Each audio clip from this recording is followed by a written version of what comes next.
आलो सज्जनों तो मित्रों फैसलाबाद इलेक्शन डिस्ट्रिक्ट बार का रिजल्ट आ गया। केड़ा सदर केड़ा सैकटरी बनया, केड़ा फाइनेंस सैकटरी बनया, क्योंकि आज बड़ा तगड़ा मुकाबला सी जेड़ा कि सारा दिन गैमा गैमी रही है। ते जनाब आपां गल कर लेने थल्लों दी केड़ा थल्लड़ी सीट आ, उस तो फिर आपां सदर दी सीट ते आवांगे। सब तो पहले आपां शुरू करदे हां जनाब जेड़ी फाइनेंस सैकटरी दी सीट है ओदे ते केड़ा जित्तिया जनाब, ओदे ते जित्तिया हाफजा साबरा नरगस 1487 वोट लैके जनाब ए मुंतखब हो गई ने फाइनेंस सैकटरी है, पैसे का माल है इत्थे जनाब।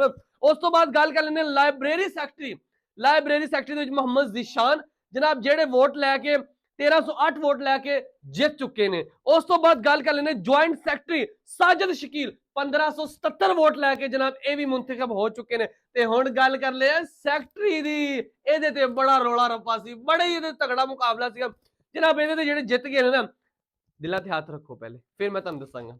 ਇਹ जनाब जित गए ने चौधरी कलीम उल्ला गिल जेड़े कि 1261 वोट लैके जनरल सैकटरी मुंतखब हो गए ने। ते उस तो बाद गल कर लेने आपां जनाब जेड़े नायब सदर ने, नायब सदर राणा मोहम्मद अरशद अली खान मंज 626 वोट लैके नायब सदर मुंतखब हो गए ने। उस तो बाद गल कर लेने जनाब जेड़ा सदर बनया मियां तारक महमूद 755 वोट लैके सदर मुंतखब हो चुके ने। लो जनाब मेरे वाले उन्होंने ढेर सारी मुबारक जेड़े जित गए ने, जेड़े हार गए ने उन्होंने भी मुबारक। कोई नहीं, तुसी हौसला रखो, इंशाल्लाह अगले साल आप लड़ांगे, अगले साल लड़ के आप फिर जीत जाएंगे, रोले कोई नहीं।